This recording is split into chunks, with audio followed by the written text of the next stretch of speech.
As down goes the setting sun, as waves fall asleep, as playful dolphins leap, as weary fishermen walk away, I know, gone has another day. I wrote this poem on Sanibel Island when I was about 8 years old. Sanibel has always been part of my life for as far back as I can remember. One of the first years my family and I went, I was so scared of the ocean in the Gulf of Mexico. The Gulf of Mexico is unpredictable. The waves could rock you, dangerous sea creatures could be lurking beneath. And of course, it's always scary to not be able to touch your toes to the ground in the water. My dad, who's very tall, befriended a man in a white hat. The man in the white hat pointed out that there are things called sandbars in Sanibel, basically hills under the water, and sometimes sandbars even show up out of the water during a very low tide. Sandbars allow you to touch your toes to the ground and stand up far from the shore in Sanibel. This is pure magic to an 8-year-old. And decades later, the sandbars never lost their magic for me.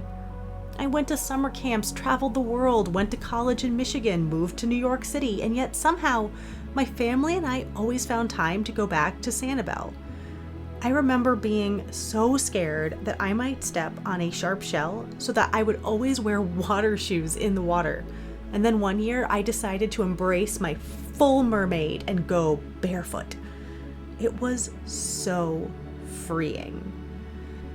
One year, we took our corgi to Sanibel. He was so happy playing in the sand, getting extra stinky and barking at stingrays. Another year, walking through the shops at Periwinkle Place, I saw a dolphin engagement ring. I have never been a fan of rings, but I thought to myself, if I ever get engaged, I want it to be with that dolphin ring. Flash forward to 2021. Yes! It's the dolphin ring! It's the dolphin ring! So many incredible dinners were had with friends and family, marveling at the creations cooked by Melissa Donahue at Sweet Melissa's, viewing the sunset from Old Captiva House, or listening to live music at Cello. Also, there is something very special about the grouper sandwich at the Lazy Flamingo. After dinner, a tradition became that I would dance on the beach at sunset while my mom took photos. One day, a news photographer saw us and asked us if she could photograph me. Being my attention-loving self, I of course said yes, only to later find myself on the cover of a magazine with the caption, "Sunset Dancer," which would become one of my nicknames. And of course, the dolphin. Is there anything more magical than watching a dolphin leap from the Gulf of Mexico while on a dolphin tour? Or even more exhilarating, seeing a dolphin fin near you while you're swimming around in the Gulf. The sheer power and grace and beauty of a dolphin is mesmerizing. My mom and I both like to swim. We made a tradition of swimming out to a buoy near our hotel every day that we stay on Sanibel. To look back at the shore from the buoy was so special. All the stress, all the trouble, all those pesky emails you don't want to answer, the texts and phone calls that seem so urgent on land, were suddenly inconsequential when you were in the Gulf of Mexico.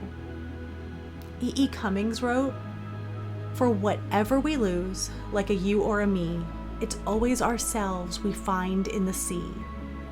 And I truly felt that every year I would go back to Sanibel and find a big part of myself that I needed to find. But water is a powerful force. It can take or it can give. It cannot be tamed. It has a mind and a will of its own. So I have to sit here now in my small New York City apartment, watching the news in dismay, and just be incredibly grateful for all Sanibel has given me, my family, and so many thousands of others.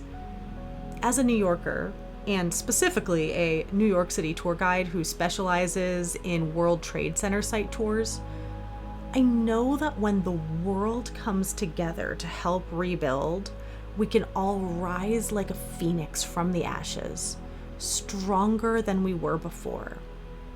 Remember, any of us can be hit by a hurricane, a fire, an earthquake, a pandemic, a drought, or a flood.